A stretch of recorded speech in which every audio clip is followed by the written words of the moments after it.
Bismillahirrahmanirrahim. Assalamualaikum warahmatullahi wabarakatuh. Alhamdulillahirabbil alamin wa bihi nasta'inu ala umuri dunya waddin. Assalatu wassalamu ala asyrafil anbiya'i wal mursalin wa ala alihi wa ashabihi ajma'in.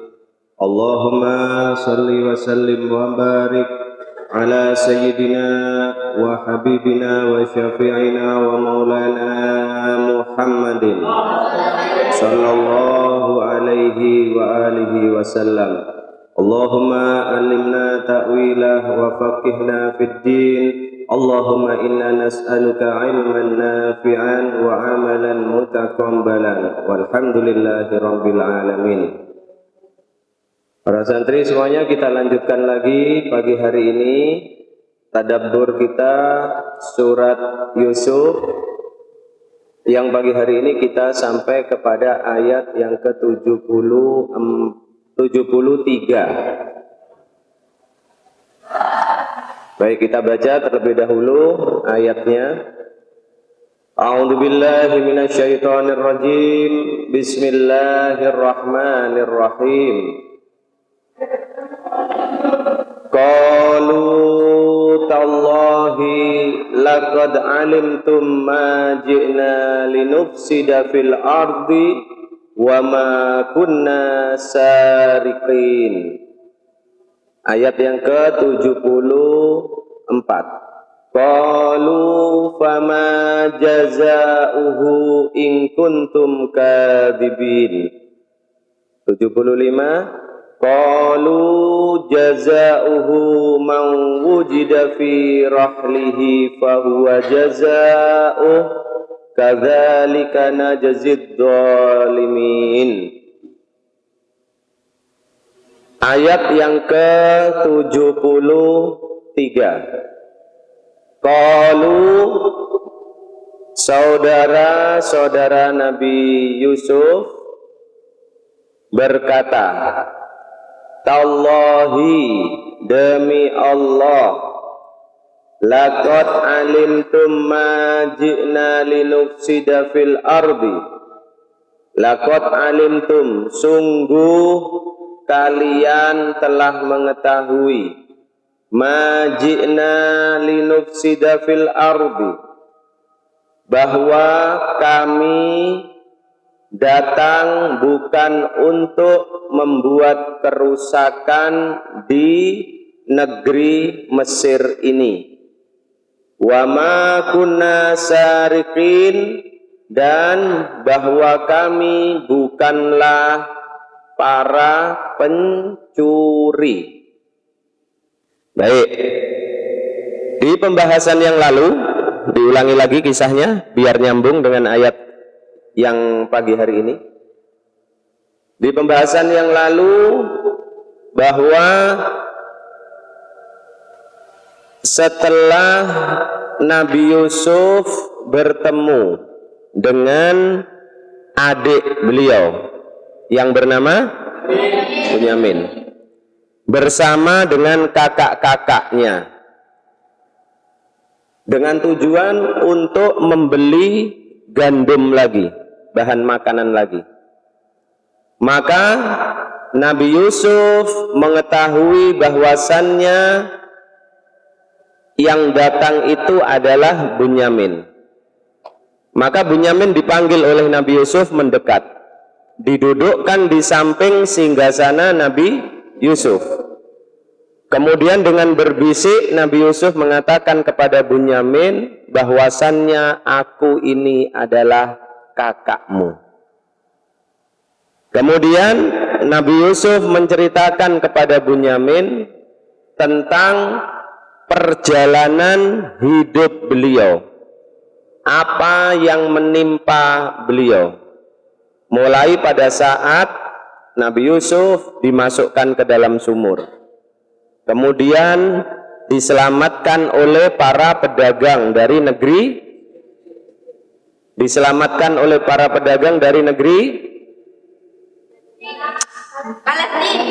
dari negeri Syam. Kemudian Nabi Yusuf diselamatkan oleh para pedagang yang berasal dari negeri Syam dengan tujuan untuk berdagang ke negeri Mesir. Maka setelah diselamatkan, Nabi Yusuf kemudian dijual sebagai budak dan dibelilah oleh seorang perdana menteri. Sehingga Nabi Yusuf kemudian hidup di dalam istana sampai kemudian dewasa. Setelah itu kemudian Nabi Yusuf dituduh melakukan perbuatan tercela, sehingga Nabi Yusuf kemudian dimasukkan ke dalam penjara. Semua itu diceritakan oleh Nabi Yusuf kepada kakak-kakaknya. Nah, ternyata Bunyamin juga demikian, menceritakan kemudian apa yang dialami setelah Nabi Yusuf terpisah dari keluarga. Dan ternyata Bunyamin ini oleh kakak-kakaknya juga diperlakukan hampir sama seperti Nabi Yusuf dahulu. Karena kakak-kakaknya ini merasa kasih sayang ayahnya, yaitu Nabi Yakub, lebih tercurah kepada Bunyamin. Sehingga muncul juga sifat dengki kakak-kakaknya kepada Bunyamin. Kalau dulu kakak-kakak Nabi Yusuf itu sifat dengkinya kepada Nabi Yusuf. Tapi setelah Nabi Yusuf tidak ada, maka berpindah kedengkian itu. Berpindah kepada Bunyamin. Nah, sehingga mendengar apa yang diceritakan oleh adiknya ini, yang disayangi oleh Nabi Yusuf, Nabi Yusuf kemudian ada perasaan marah di dalam hatinya. Sehingga kemudian Nabi Yusuf menganggap adikku ini akan lebih aman apabila dia berada bersama aku. Kalau dia sampai pulang kembali ke mana? Kan'an, maka akan mengalami perlakuan yang tidak baik lagi dari kakak-kakaknya. Sehingga Nabi Yusuf dan Bunyamin saat itu merancang sebuah siasat, sebuah rencana. Bagaimana caranya agar supaya Bunyamin ini bisa tetap tinggal di negeri Mesir bersama Nabi Yusuf, tetapi dengan cara yang tidak disadari oleh kakak-kakaknya. Maka kemudian cara yang dilakukan adalah Nabi Yusuf memerintahkan anak buahnya untuk memasukkan piala atau cangkir yang terbuat dari emas. Cangkir itu miliknya raja, dimasukkan ke dalam karung yang berisi gandum, dan karung itu adalah karung milik Bunyamin.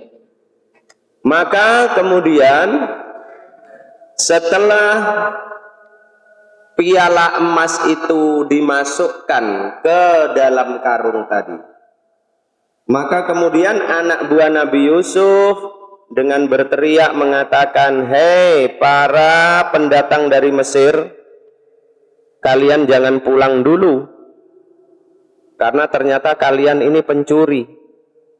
Nah, kakak-kakak Nabi Yusuf yang merasa tidak mencuri apapun protes. Mereka protes.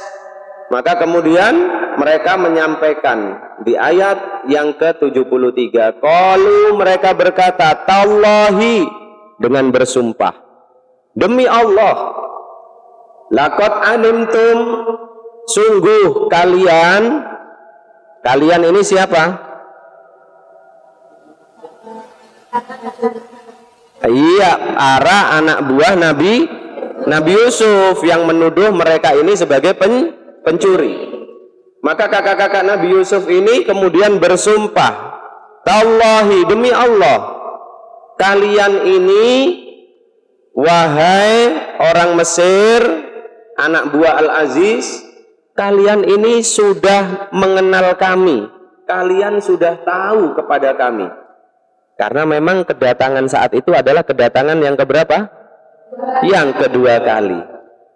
Kalian sudah tahu kepada kami. bahwasanya kami ini niatnya datang ke negeri Mesir bukan untuk membuat kerusakan, bukan, dan kami ini bukanlah pencuri. Wa ma kunna sarikin, kami ini bukan pencuri, kata kakak-kakak Nabi Yusuf. Maka kemudian qalu, anak buah Nabi Yusuf kemudian menjawab, fama jazauhu in kuntum kadhibin. Kalau begitu, wahai orang-orang Mesir, kalau kamu memang bersumpah demi Allah, kamu mengatakan bahwasannya kalian ini bukan pencuri, maka kalau ternyata terbukti kalian berbohong, ternyata kalian mencuri, apa kira-kira balasannya? Apa kira-kira hukumannya? Siapa yang mengatakan itu?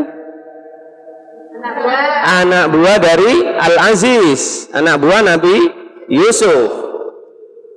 Orang-orang dari Mesir, orang-orang dari Kan'an, kalau kamu berani bersumpah atas nama Allah, kamu mengatakan bahwasanya kamu tidak mencuri,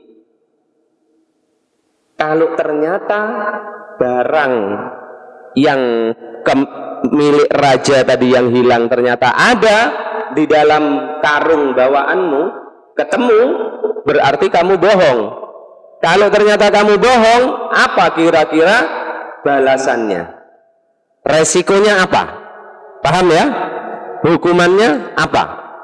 Nah, maka kemudian kakak-kakak Nabi Yusuf menjawab, qalu jazauhu man wujida fi rahlihi fahuwa jazauh.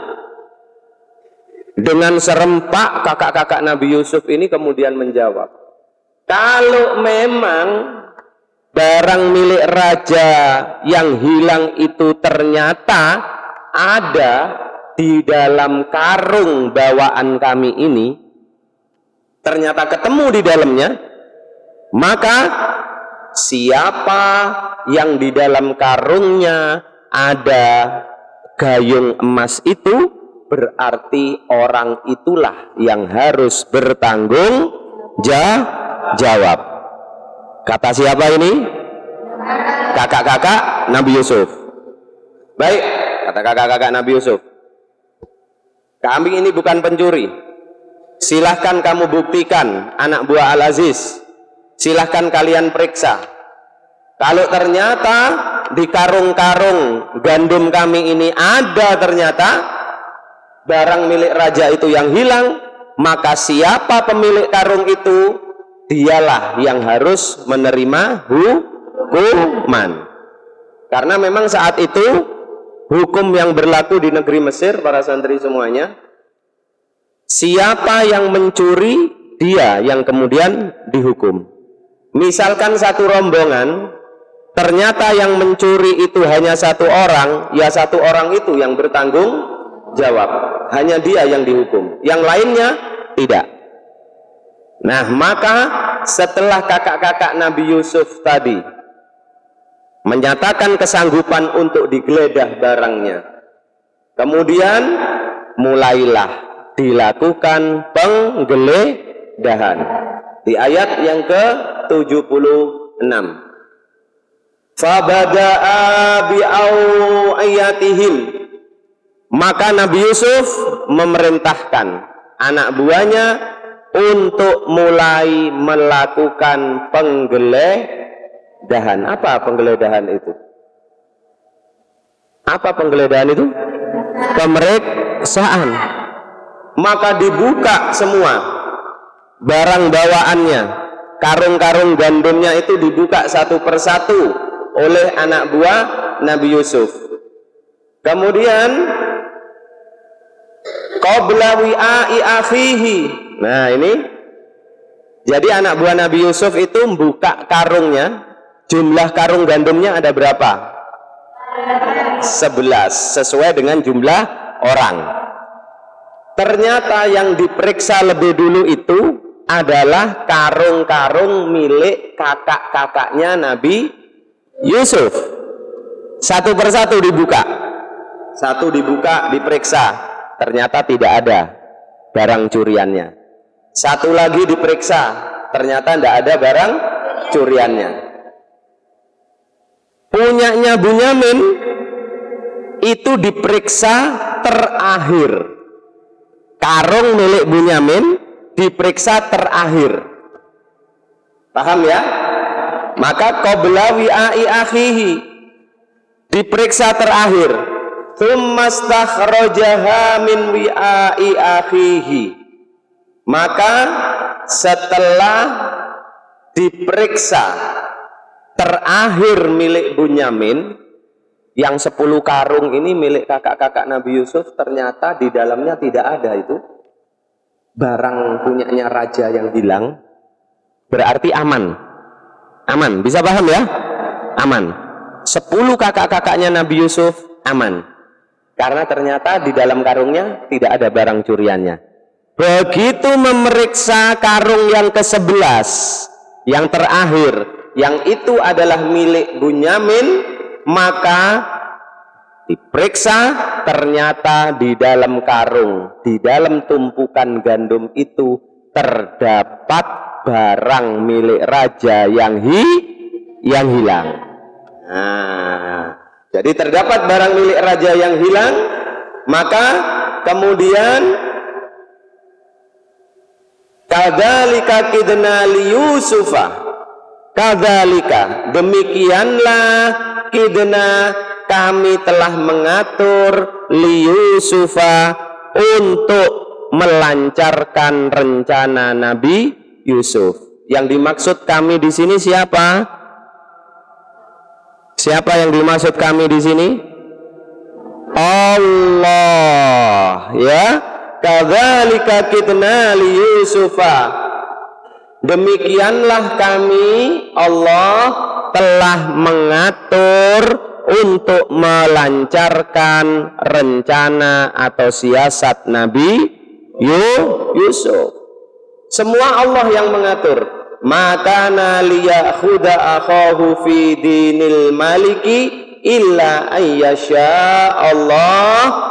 Kemudian Allah menyampaikan tidak ada kepantasan untuk Nabi Yusuf memberikan hukuman kepada saudaranya, yaitu Bunyamin, illa ayyasha Allah, kecuali yang dikehendaki oleh Allah. Narfa'u darajatim man nasya', kami Allah mengangkat derajat orang-orang yang kami kehendaki. Wa fauqa kulli dzi ilmin alim, dan kami mengangkat atau meninggikan tiap-tiap orang yang mempunyai ilmu, ya, orang yang mempunyai ilmu di atas orang yang mempunyai ilmu. Baik, maksudnya begini. Maka setelah karung milik Bunyamin dibuka, diperiksa, ternyata barang milik raja, cangkir emas itu kok terdapat di dalam karungnya Bunyamin. Sehingga yang menjadi tertuduh mencuri saat itu siapa? Bunyamin yang menjadi tertuduh. Paham ya? Nah, maka Allah menyampaikan rencana Yusuf yang seperti itu bisa berjalan lancar bukan karena Yusuf pribadi, bukan karena Yusuf sendiri, bukan karena pikirannya Yusuf, tetapi semua itu adalah Allah yang membantu memperlancar. Kalau tidak ada Allah yang membantu, maka sebaik apapun siasat seorang manusia tidak akan bisa berjalan lancar. Tidak akan bisa berjalan lancar. Kita mempunyai satu rencana, kita mempunyai satu siasat. Tetapi kalau Allah tidak menghendaki, tidak mungkin siasat itu akan mencapai tujuan. Siasat itu akan berhasil. Kalian ingin menyakiti seseorang, nih, istami, dengarkan, kalian ingin menyakiti seseorang, sebagus apapun rencana yang sudah kalian susun, sudah dirancang ini dengan berkelompok untuk menyakiti seseorang, misalkan untuk menghancurkan seseorang misalnya, tetapi apabila Allah tidak meridhoi rencana itu, maka rencana yang sudah kalian susun, yang sedemikian matengnya rencana itu, rapi, maka tidak akan membuahkan hasil.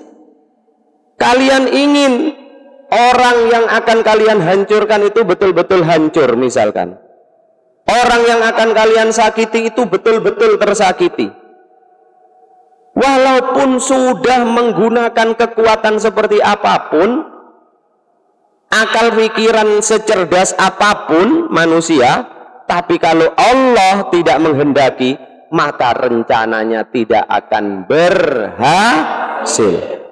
Ingin menghancurkan seseorang, ternyata orang tersebut tidak hancur juga. Apakah orang itu kuat? Tidak. Loh, kok bisa? Allah yang membantu. Kalau Allah tidak berkenan, oh enggak, orang ini aku tidak berharap, aku tidak mau orang ini hancur. Biarpun kalian nyusun rencana sebagus apapun, biaya sebesar apapun, tidak akan berhasil. Nah, jadi keberhasilan seorang manusia itu karena apa? Karena Allah, bukan karena kepinteran otaknya manusia itu, enggak. Tapi semuanya karena Allah. Nah, maka Allah mengatakan, kami angkat derajat orang yang punya ilmu itu. Dan di atas orang yang punya ilmu itu, ada orang yang lebih berilmu lagi. Di atas langit masih ada langit pertama, di atasnya langit lapis kedua, di atasnya langit lapis ketiga. Maka itulah gambaran manusia. Kalau kita merasa punya ilmu, kita merasa pinter, sadarlah, ternyata masih banyak orang yang jauh lebih berilmu daripada kalian. Ternyata masih banyak orang yang lebih pinter daripada kalian. Nah, ini ibrah yang bisa kita ambil. Sehingga tidak patut, tidak pantas manusia itu punya sifat punya sifat bangga pada dirinya. Apa itu namanya? Ujub. Bangga pada diri sendiri, ujub. Aku pinter lah. Bangga kok sama dirinya sendiri. Ngelem kok dirinya sendiri dilem. Ya, yang ngelem itu ya orang lain. Aku kocoan, cantiknya wajahku, gantengnya wajahku, dilem-lem dewe, ya, dilem-lem dewe. Sing nguyahi segoro iku sapa? Kok iso asin, eling, ya. Ingat, sebanyak apapun, setinggi apapun ilmu yang kita miliki, di atas kita itu masih banyak. Kalau kalian tidak tahu, ternyata masih banyak orang yang ilmunya jauh lebih tinggi dari kita, karena kalian tidak pernah kemana-mana, ngerem di omato, sehingga koyok kata dalam bersuara keras, orang keras, tapi yang dengar ya dirinya sendiri tok. Dia tidak tahu dunia luar, ngopinya kurang jauh. Ngopinya kurang jauh, akhirnya tidak ngerti. Oh, ternyata di luar sana banyak dokter, profesor, awake selama iki sing merasa paling hebat. Iya, ndek desane dhewe. Desane dhewe tok sing didelok. Coba metu, bro, keluar dong kamu sana, baru kamu akan tahu. Nanti baru mengkeret ternyata aku kecil ya. Nah, karena kalau cuma di daerahnya sendiri toh ya kayak besar, tapi begitu keluar, nah ya. Jadi jangan pernah ada di dalam diri kita sifat bangga pada diri sendiri. Di atas langit masih ada langit. Kalau kalian langit lapis pertama, masih banyak lapis itu langit sampai ke 7. Nah, paham Tom? Baik. Maka di ayat yang selanjutnya, ayat yang ke-77, qalu iya syirik faqad saraqa akhul lahu min qabl wa asarraha Yusufu fi nafsihi wa lam yubdiha lahum qala antum syarrum makana wallahu a'lamu bima tasifun. Maka para santri, setelah ditemukan cangkir emas milik raja yang hilang ternyata kok ada di dalam karungnya Bunyamin, maka kemudian apa yang dikatakan oleh kakak-kakak Nabi Yusuf? Maka kakak-kakak Nabi Yusuf kemudian berkata, qalu, mereka berkata, iya syirik, apabila jika dia mencuri. Siapa maksudnya? Bunyamin. Jika Bunyamin mencuri, faqad saraqa akhuhu lahu min qablu, maka sungguh Bunyamin ini sama dengan saudaranya yang dulu juga pernah mencuri. Kakak-kakak Nabi Yusuf kemudian, kalau Bunyamin ternyata ini mencuri, berarti Bunyamin ini sama dengan saudaranya yang dulu juga pernah mencuri. Siapa yang dimaksud? Jadi kakak-kakaknya ini mengatakan, oh Bunyamin ini ternyata sama dengan saudaranya dulu yang juga pernah mencuri. Yang dimaksud adalah Nabi. Padahal ngomong seperti itu di depannya siapa? Di depannya Nabi Yusuf, di depannya Al-Aziz. Tapi mereka tidak tahu bahwasannya yang duduk di singgasana itu adalah Nabi Yusuf. Jadi enak saja dia mengatakan, ternyata Bunyamin iki podo ambek kakange biyen ya tahu nyolong. Tidak sadar dia, karena dia tidak tahu yang di depannya ini ternyata ya Nabi Yusuf. Nah, makanya hati-hati dengan lisan kalau bicara, ojo asal jeplak, ya, jangan asal jeplak. Sama seperti kakaknya Nabi Yusuf ini, tapi sudah terlambat, sudah terucapkan kata-kata itu. Nah, para santri semuanya, apa ibroh yang bisa kita ambil? Ternyata dari kalimat yang disampaikan oleh kakak-kakaknya Nabi Yusuf, oh ternyata Bunyamin ini sama dengan saudaranya dulu, yaitu Yusuf, yang pernah mencuri juga. Nabi Yusuf pernah mencuri apa? Pertanyaannya. Jadi ternyata dahulu para santri, sewaktu Nabi Yusuf masih kecil, maka ada salah seorang keluarga dari ibunya Nabi Yusuf. Ada seorang keluarga dari ibunya Nabi Yusuf yang mereka ini menyembah berhala, menyembah patung. Bukan ibunya loh ya, bukan ibunya Nabi Yusuf, tapi salah seorang keluarga ibunya Nabi Yusuf. Dia menyembah berhala. Maka pada saat Nabi Yusuf masih kecil dulu, berhalanya itu kemudian diambil oleh Nabi Yusuf. Patungnya itu diambil dan kemudian dihancurkan oleh Nabi Yusuf. Tujuannya apa? Apakah mencuri? Enggak. Tujuannya agar supaya orang yang menyembah berhala itu tidak terus-terusan di dalam kemusyrikan. Tujuannya Nabi Yusuf bagus saat itu. tetapi oleh kakak-kakaknya dianggap perbuatan Nabi Yusuf itu adalah mencuri.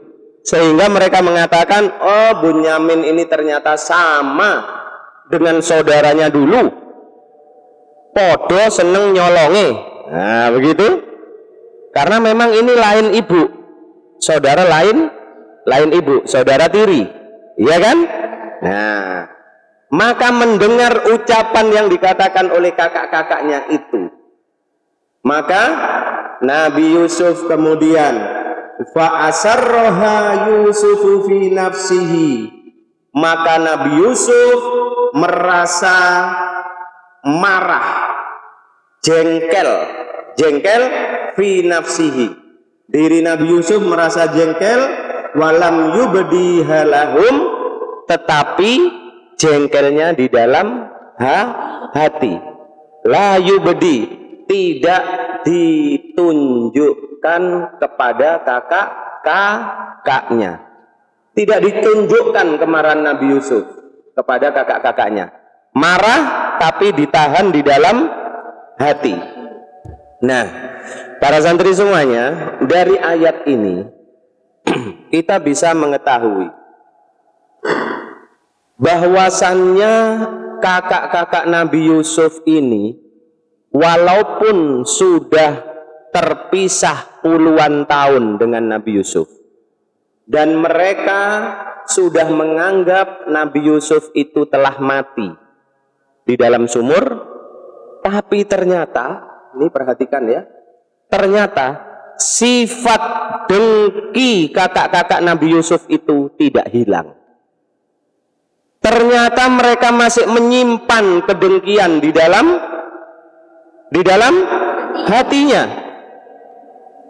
Terbukti kalimat yang disampaikan, oh Bunyamin ini kalau memang mencuri ternyata sama ini dengan saudaranya dulu, yaitu Yusuf. Dia juga dulu mencuri. Ini menunjukkan bahwasannya kedengkian di dalam hati kakak-kakak Nabi Yusuf itu masih ada dan itu tidak hilang. Paham dong? Memang dengki itu adalah penyakit hati, para santri semuanya. Dengki itu adalah penyakit hati. Dan dengki ini adalah penyakit hati yang paling berbahaya. Dengki itu adalah kejahatan pertama kali yang dilakukan di langit atau di surga, dan kejahatan yang pertama kali dilakukan di dunia. Kejahatan pertama kali yang terjadi di langit, di surga adalah karena dengki. Kejahatan pertama kali yang terjadi di muka bumi ini adalah karena dengki. Siapa yang melakukan kejahatan pertama kali karena dengki pada saat ada di surga? Yaitu iblis. Iblis karena rasa dengkinya kepada Nabi Adam. Padahal iblis, ini perhatikan ya, padahal iblis dan Nabi Adam itu tidak pernah berhubungan, dan tidak saling kenal. Ini perhatikan, tidak saling kenal. Karena apa? Iblis ada lebih dahulu, baru kemudian Allah menciptakan Nabi Adam alaihissalam. Setelah Allah menciptakan Nabi Adam, maka Allah menyampaikan kepada iblis, idh qala, ingatlah pada saat Allah mengatakan, li adama fasajadu, bersujudlah kalian kepada Adam. Maka malaikat bersujud, illa iblis, kecuali iblis. Maka begitu ditanya oleh Allah, kenapa kamu tidak mau bersujud ke Adam? Aba wastakbaro, ya Allah, saya enggan, saya tidak mau. Dan iblis menunjukkan kesombongannya. Para santri semuanya, iblis dengki ke Nabi Adam saat itu sebetulnya tanpa sebab. Karena iblis memang tidak kenal sama Nabi Adam juga tidak kenal sama iblis.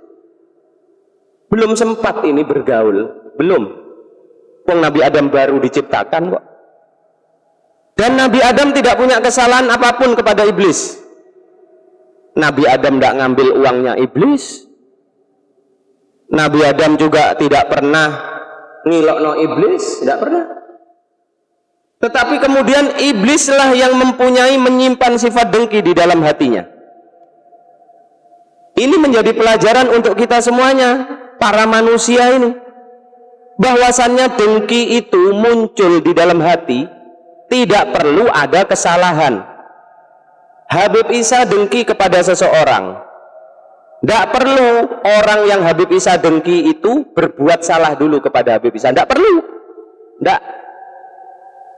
Orang itu tidak berbuat salah, Habib Isa muncul sifat dengki di dalam hati. Jadi kadang sifat dengki itu tanpa alasan yang rasional. Orang dengki dengan orang lain itu kadang tanpa penyebab. Kalau ditanya kenapa kamu dengki, kamu hasut ke orang itu, tidak ngerti, tidak ada penyebab, tidak pernah menyakiti, ya tidak pernah jepek duit, tidak pernah ganggu bojone, ya tidak pernah. Tapi dengki, hasut, iri, nah inilah sifat dengki itu bahayanya. Di langit dulu kejahatan pertama kali karena sifat dengki. Kemudian turun ke bumi. Maka pertama kali kejahatan yang dilakukan oleh manusia di muka bumi karena sifat dengki. Siapa pelakunya? Habil dan Qabil. Habil dan Qabil. Kalau iblis dengan Nabi Adam itu tanpa penyebab, karena Nabi Adam tidak punya salah, karena memang tidak pernah masih bergaul dengan iblis. Tetapi di dunia, di bumi ini pertama kali kejahatan yang dilakukan oleh seorang manusia, yaitu kejahatan yang dilakukan oleh Qabil terhadap Habil. Juga penyebabnya karena hasud dan dengki. Kalau itu ada penyebabnya. Karena apa? Karena Qabil tidak mau terima Habil mendapatkan seorang istri yang lebih cantik daripada dirinya. Padahal aturannya ya memang begitu. Aturannya memang begitu. Nabi Adam dan Siti Hawa itu setiap melahirkan anaknya kembar, laki-laki perempuan. Maka Qabil lahir, dia juga kembar, adiknya perempuan. Habil dilahirkan juga kembar, kembarannya juga perempuan. Maka hukum yang berlaku saat itu tidak boleh saudara kakak nikah dengan saudara kembarnya, laki-laki nikah dengan seorang wanita yang saudara kembar, tidak boleh. Maka Qabil harus menikah dengan saudaranya Habil, sedangkan Habil harus menikah dengan saudaranya Qabil. Itu aturan, sudah ketetapan itu. Sudah ketetapannya seperti itu. Tetapi karena dengki, karena hasud, dia tidak mau tahu ada aturan itu. Dia tidak mau tahu ada aturan. Qabil tidak mau tahu. Tidak bisa. Biarpun ini aturan, aku tidak mau terima. Aku harus menikah dengan saudaraku sendiri. Habil juga harus menikah dengan saudaranya sendiri. Paham? Karpe dewe, wis dengki, hasud. Nah, itu juga berlaku untuk kita ini, jadi pelajaran. Allah itu, para santri semuanya dan para pendengar, Allah itu memberikan rezeki kepada orang yang dikehendaki. Allah juga tidak memberikan rezeki kepada orang yang dikehendaki juga. Allah memberikan pangkat kemuliaan kepada orang yang dikehendaki. Tapi orang yang tidak dikehendaki oleh Allah tidak diberikan pangkat kemuliaan. Orang menjadi terkenal karena dikehendaki oleh Allah, dia bisa terkenal. Tapi orang yang tidak dikehendaki oleh Allah tidak terkenal, ya tidak bisa terkenal. Jadi semuanya itu berdasarkan dari kehendak Kalau kita kemudian kok tidak diberikan rezeki oleh Allah, maka jangan punya rasa dengki, rasa iri, rasa hasud kepada tetangga kita yang kebetulan diberikan rezeki oleh Allah. Paham tuh? Kalau kalian tidak menjadi orang terkenal, tidak menjadi tokoh, tidak mulia di tengah-tengah masyarakat, ojo iri, ojo dengki, ojo hasud kepada orang yang oleh Allah diberikan kemuliaan sehingga dihormati oleh masyarakat, mempunyai kedudukan yang tinggi di tengah-tengah masyarakat. Ojo iri. Ya memang Allah nggak memberikan kepada dirimu. Kalau temanmu kok lebih mulia daripada kamu, podo-podo teko nang majelis taklim, temanmu dicium tangannya sama orang lain, kamu tidak dicium tangannya sama orang lain, terus kamu dengki, kamu iri, kamu punya hasud. Tidak boleh. Itu sudah kehendak Allah. Paham tuh ya? Nah, sudah kehendak Allah. Jadi hilangkan bahaya sifat dengki. Kenapa? Karena kata Rasulullah, sifat dengki yang ada di dalam diri kita itu bisa memakan habis perbuatan-perbuatan baik yang pernah kita lakukan. Iyyakum wal hasad, kata Rasulullah, berhati-hatilah kalian pada sifat dengki, sifat hasud. Kenapa? Fa innahu ya'kulul hasanati kama ta'kulun narul hatobi, kata Rasulullah. Karena sesungguhnya sifat dengki, sifat hasud, iri itu akan menghabiskan kebaikan-kebaikan yang kamu lakukan seperti ta'kulun narul hatobi, seperti api yang membakar kayu. Kayu kalau dibakar jadi apa? Abu, habis. Percuma kita melakukan kebaikan-kebaikan di dunia, percuma kita ibadah kepada Allah, tapi kalau di dalam hati kita menyimpan sifat hasud dan dengki, percuma. Maka akan habis itu pahala-pahala kebaikan kita, ibadah-ibadah kita akan habis sebelum kita bertaubat kepada Allah. Paham dong? Mau menyimpan rasa dengki dalam hati? Nah, mulai sekarang. Tapi terkadang manusia itu walaupun tidak kepingin punya rasa dengki, muncul sifat dengki di dalam hati. Karena apa? Karena setan terus yang membisiki. Tapi kata Rasulullah, selama kedengkian itu kamu tahan di dalam hatimu, tidak kamu katakan melalui lisanmu, maka insya Allah kedengkian itu akan bisa Tapi yang berbahaya, hatimu menyimpan dengki kepada seseorang, hasud, kemudian lisanmu mengucapkan kata-kata kedengkian dan kebencian itu ke orang lain. Hati-hati. Jadi kalau ada perasaan tidak senang sama temannya, tahan dalam hati, tahan, jangan sampai diucapkan. Kalau sudah diucapkan, hukumnya sudah berbeda. Paham Tom? Baik. Maka kemudian di lanjutan ayat, fa asarraha Yusufu fi nafsihi walam yubdiha lahum. Maka Nabi Yusuf memendam kemarahan di dalam hatinya karena mendengar apa yang diucapkan oleh kakak-kakaknya tadi. Qala, Nabi Yusuf berkatanya ini di lisan atau di hati? Di lisan atau di hati? Di hati. Karena apa kok di hati?